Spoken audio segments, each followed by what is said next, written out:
year lang, hindi po 4 Sa grade 12, anong kukunin nila? Sa grade 12 po, they can do electives na po. Puro Yun yung, electives lang. Yes po, Mr. Chair. No more core subjects in grade 12. Yes. Pero in our bill that passed, may exemption naman to go straight Oh, but they need a law The shortening nga, Yeah. maybe lang sinasabi ko, I'm throwing it out there, Yeah. maybe the shortening can happen sa academic track ng senior high.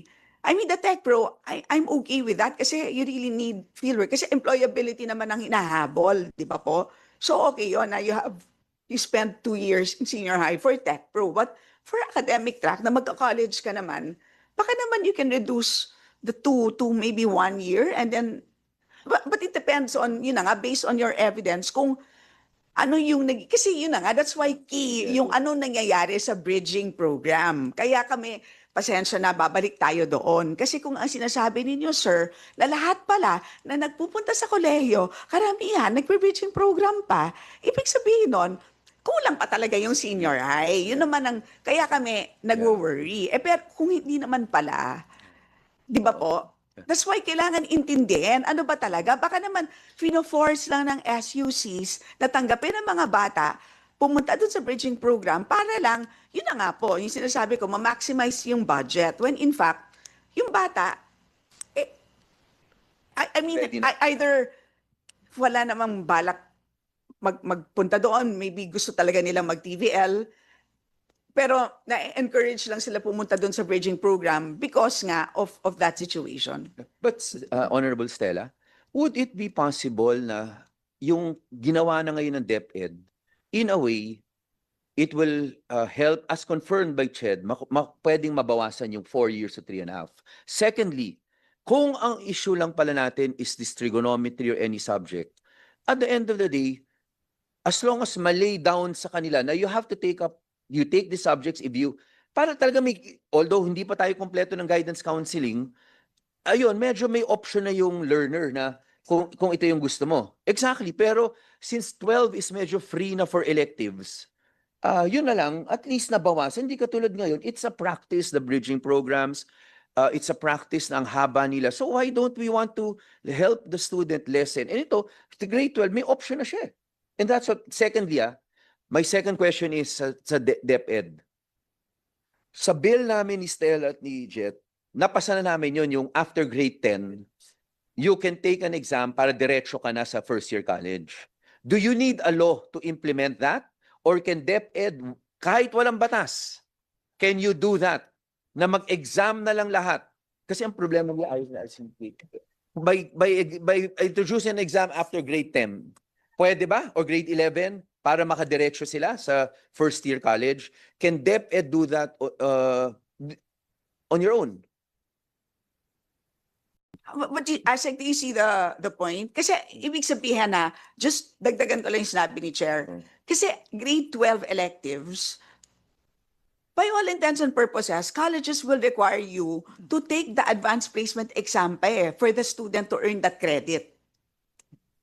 For all intents and purposes, hindi yan matik. Especially in a situation na clustering at hindi stranding. Right? So, dapat, pagdating ng grade 11, allowed sila to take the college entrance exam at kung pasado na sila, ay pwede na silang dumiretso ng college. They save 1 year. Actually, under the past bill, past grade 10, pwede na. After grade 10. Sa amin, grade 10 na, pinsan na namin yun . And I think Dr. Fermin, Dr. Elipania confirms na baka pwede nyo pag-isipan yun.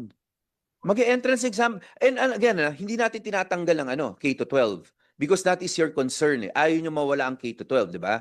Because it's some, ayaw ko, meron ba may international commitment siguro . So hindi natin tinatanggal ang K-12. Sinasabi lang natin, may option ng bata after grade 10, after grade 11, if he or she thinks na ready na siya at pumasya siya ng entrance exam ng UP at pumayag ka, then diretso na siya doon. Pwede yun. Can DepEd do that as a policy without a law? Not sure if I can answer that for certain, but we'll consider that, Mr. Chair. Definitely.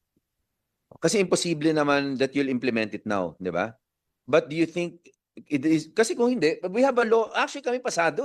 But we can refile it But then kung hindi naman natin kailangan para may flexibility kayo, then yes, hindi nyo tinatanggal ang K-12. K-12 will exist because there are certain students who still want to go through 11 and 12. Yes. Pag-usapan pa natin.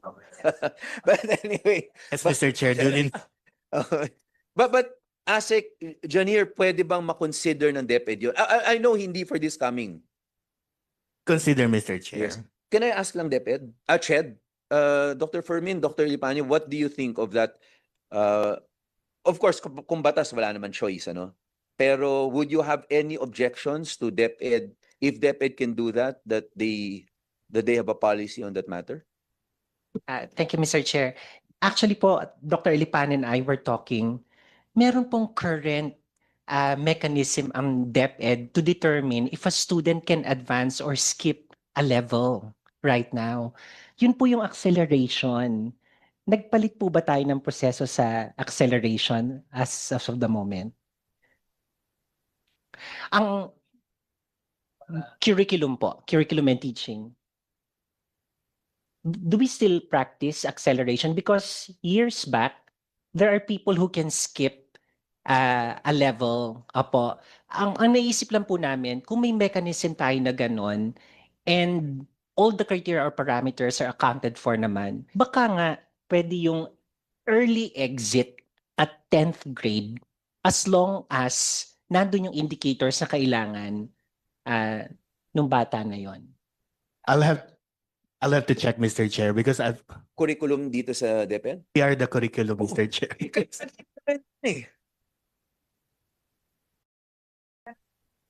O grade 10 or 11, kahit if 10 is too young for you, 11. Doon yun yung exit. Kasi electives lang naman ng 12 eh. Sa electives lang yung grade 12 na i-advance placement mo rin naman to earn it eh. We have a placement test. It's not an acceleration program per se. And so we What is administer the the test. what is this placement test? I ask Director Neil, sir. Mr. Chair, we have the placement test, meaning if a certain student wala na siya sa basic ed over age siya, he can avail the placement test once na may result na pwede na siyang tanggapin ng colleges and universities na na-acquire niya lahat ng competencies in the basic education. Age requirement? Kailangan po hindi sila school age.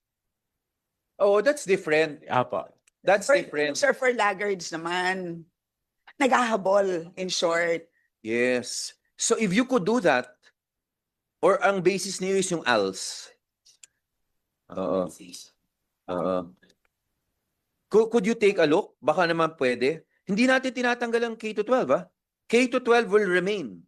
Because I'm sure marami pa rin gusto mag-11 and 12 simply because baka feeling nila kailangan pa sila mag-aral. Plus if you will make it more fun, at least yung basics lang ma-reinforce sa kanila doon. But may exit. Yung sa bill namin, grade 10. Pero sabi nga ni Ma'am Honorable Stella, kahit grade 11 yung gawin yung exit ninyo without a law, kasi anyway, electives na after that eh. Baka pwede nyo i-consider? We'll consider look. that, Mr. Chair. Yes. Yes, Dr. Fermin? Mr. Chair, just an additional item to that. Baka po dapat ang iniisip natin, baka hindi po si DepEd yung mag-a-administer ng test. Si CHED po yan. Kasi po, it's the higher education institution who can make decisions on, okay, for this type of students na medyo accelerated na nga siya, okay, then we will place you immediately to the advanced courses. May ganyan po ngayon. Ang UP meron pong advanced placement test for certain subjects in GE. Nasiskip nyo po yung COM. I don't know kung nagbago yung policy, pero may ganun pong advanced placement siya. Chair. Yeah, I mean, I get it that when you reach college, I get it. Pero itong pinag-uusapan natin is yung admission to college eh. So, parang hindi ba DepEd ang magsasabi na this child is now ready to take the college entrance exam. Ibig sabihin, oo, na-fulfill ang competencies ng secondary education and is now ready to move to tertiary education. parang iba yata yung sinasabi ni Dr. Fermin na at iba yun advanced placement yun pagdating na pag nakasampa ka na sa college.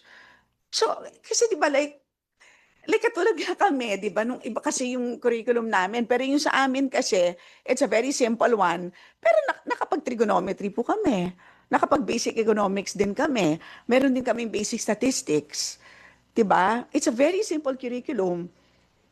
Pero, we were college ready at age ranging from 15 to 17. So, yun ang kaya ko tinatanong sa inyo, Chad, in the last hearing, ano bang nagbago sa mundo? Na bakit natin kinailangan itong academic track na dagdag 2 taon? Sobra bang naging mas mahirap? Tumaas ba ang standards ng colleges for global reasons? I mean, let us know. Ano yung rasyo kung bakit ang mga magulang ay kailangan magdagdag ng 2 more years of expenses and they delay entry into the labor market for their kids ng 2 years. Mabigat po talaga yon. So explain to us and then only to find out, nagbe-bridge program lang pala sila. So yun ang pinakamasakit sa lahat, Dr. Fermin. Sana po naiintindihan ninyo yung reason. Yung Tech Pro, wag na natin kasi I think that's cut and dried. Maliwanag yung issues doon and yes, talagang kailangan ng 2 years pa doon. But ito yung academic track ang problematic. Madam Chair, thank you po for... Dr. Fermin, answer first the first question. Hindi dapat SHED, pero DepEd, because DepEd is the department that will say ready na ang bata, ang learner for college.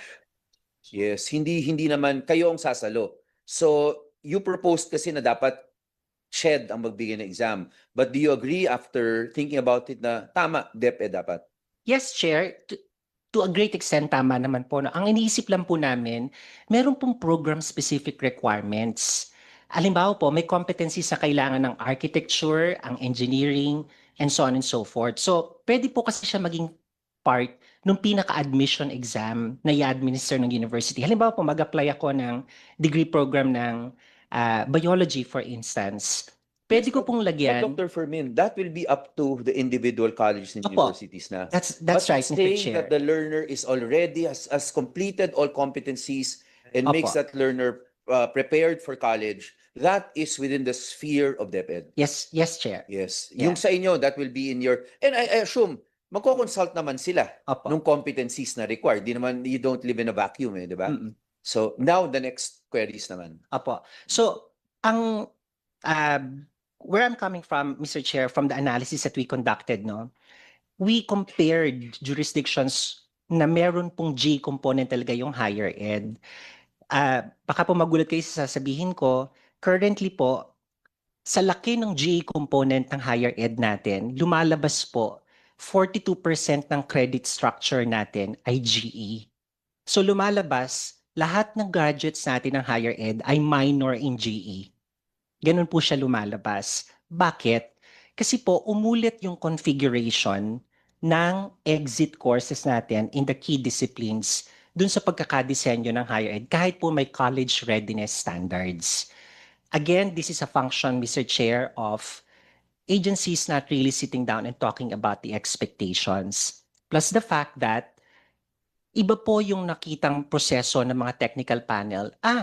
Nabawasan tayo ng X number of units sa G kasi from 63 naging 36 po. Ang naging disposition naman ng mga technical experts, now we could put in the courses we were not able to put in before.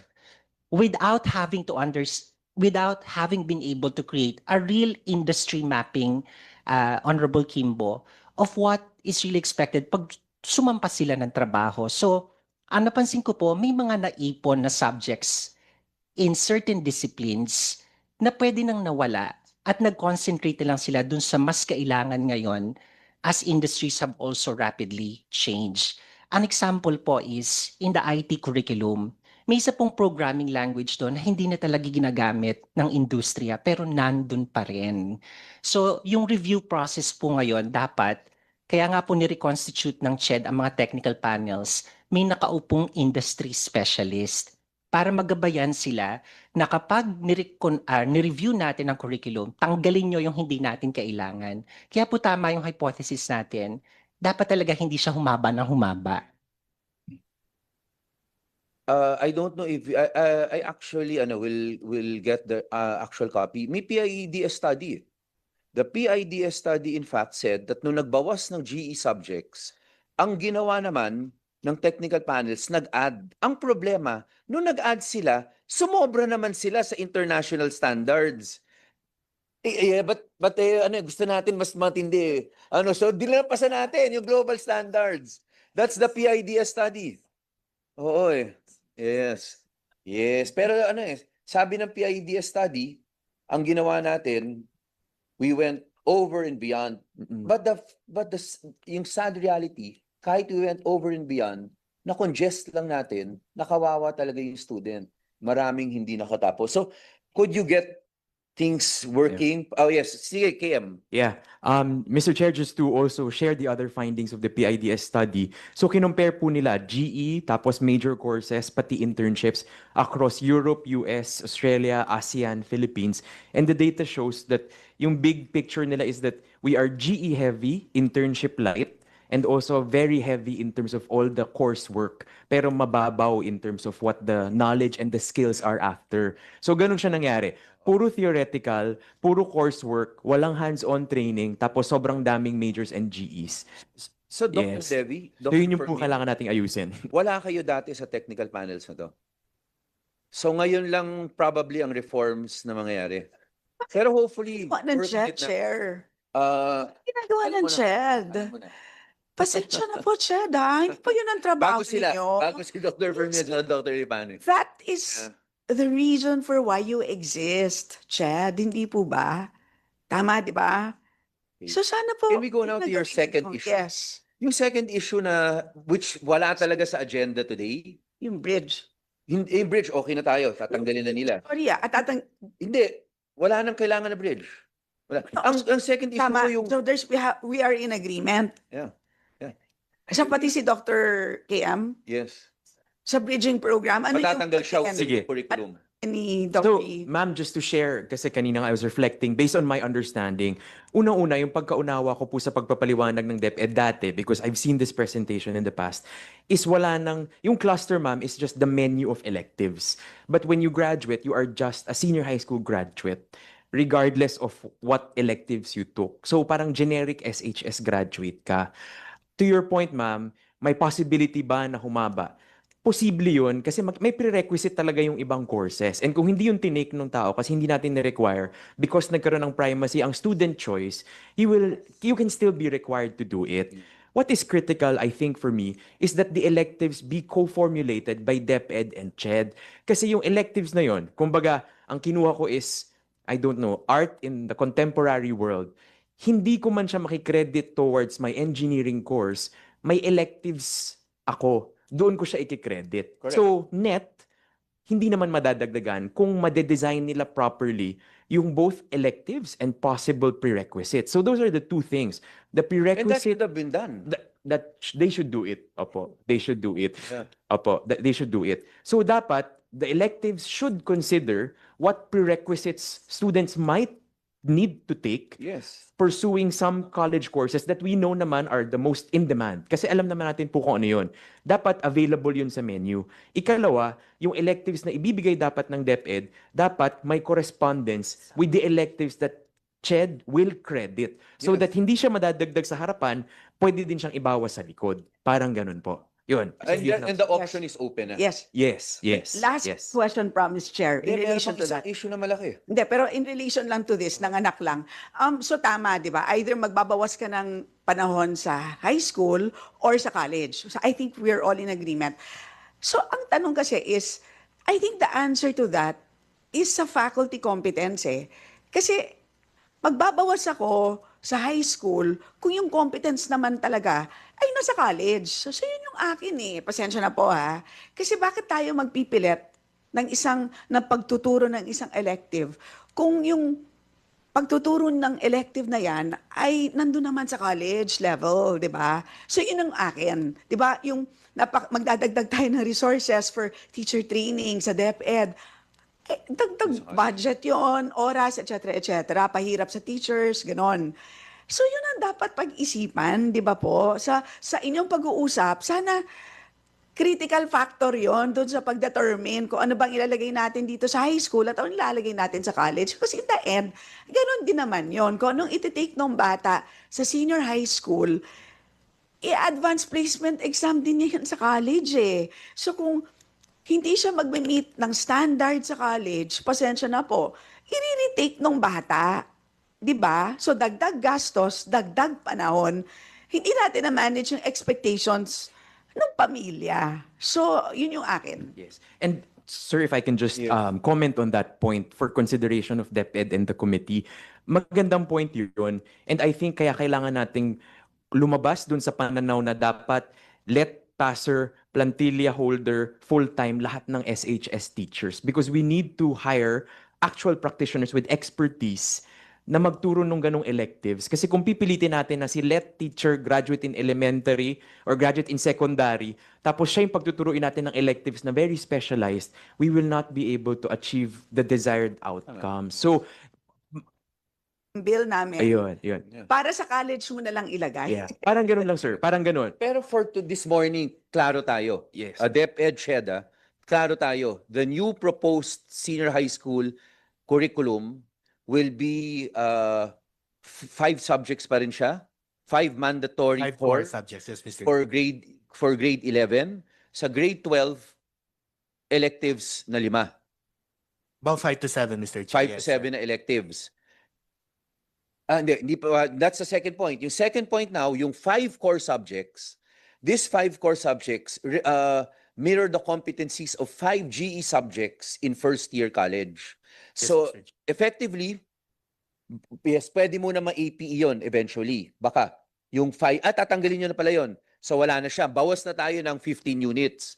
Yung 3 GE subjects na pagkasundoan na ng CHED at DepEd, that can be found in Arts, Aralin Panlipunan, and GMRC nung grades 1 to 12 natin. So tatanggalin na rin yun. Sa 24 units ang matatanggal sa college. And possibly, yun yung makakabawas ng 4 years to 3.5. 1 SEM, makakabawas tayo ng 1 SEM. Ngayon, pagdating sa, yung isang titingnan ngayon ni ASIG Janier ng buong DepEd is that even without, kasi sa amin pasado, but it needs both houses to become a law. Even without a law, pwede ba na magawa ng DepEd na may exit points after grade 10 or grade 11 kung yun na mas comfortable kayo after your core subjects, after may core, pwedeng makadiretso na silang kolehiyo without taking the grade 12 anymore. Tama yon? Yes, Mr. Chair. Yes. So you will, ito naman for the next academic calendar na, imposible Yes, na Mr. ngayon, Chair. academic calendar na ngayon, Then, again, whatever change, yung electives ninyo, for grade, assuming piliin ng bata mag-grade 12 pa rin, or sabihin, yun talaga yung, you will consult with CHED on the competencies the required sa colleges ng electives ninyo na kahit pa paano nagmamatch naman. And then, as Honorable Stella suggested, yung hindi naman kaya talaga ng DepEd, wag na nating ilagay sa DepEd. Iwan na natin sa colleges yon. Like, I think last week yung applied economics na yun, di ba? Na-mention. Sure, kahit ako mahirapan ako magturo. Oh. May So, postdoc pa ako sa economics, ha? ASIG Janier, okay tayo doon? DepEd family? Yes, Mr. Chair. Yes. Anything you want to add before we go to that next point na I want to bring up na kinat ko lang kanina, but I want to go back to that with Shed? Meron pa. At least with the academic track, okay na tayo. Dr. Fermin, Dr. Ilpane, with this academic track, okay na tayo with yung assignment nila and yung consultations niyo.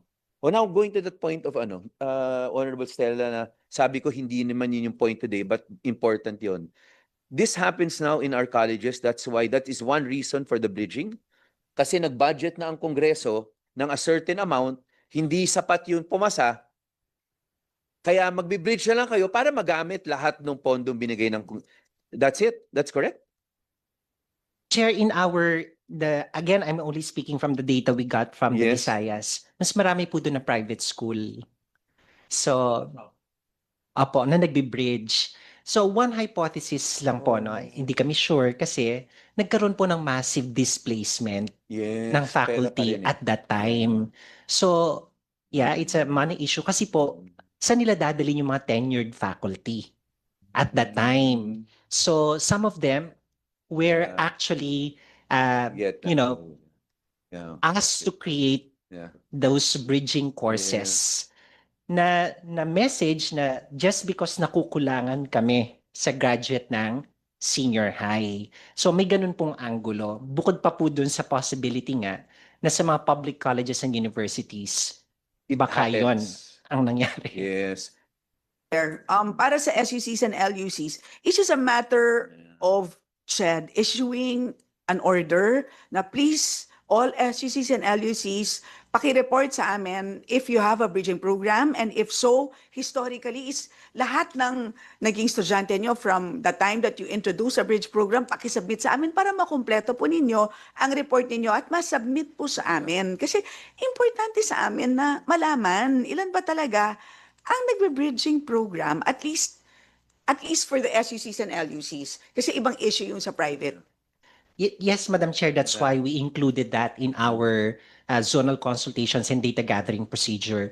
Meron pa po kami natitirang 2 pang zonal consultations, one in Mindanao happening on Friday, and another one in NCR and Calabarzon, June the 5th. By that time po, makoconsolidate namin yung information. Universities, parang itong nasa UK system na parang ito yung A-levels ba yan? Parang ganoon before, it's like a prep school before you go to college.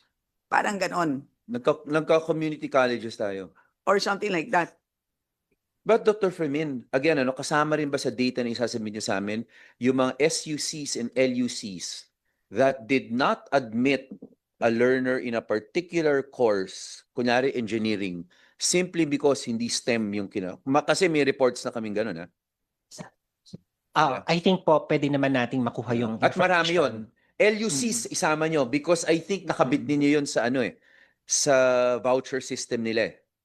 Kung hindi sila mag-comply sa minimum requirements ninyo, hindi nyo na ifa-fund yung tuition fee nila under Unifast eh.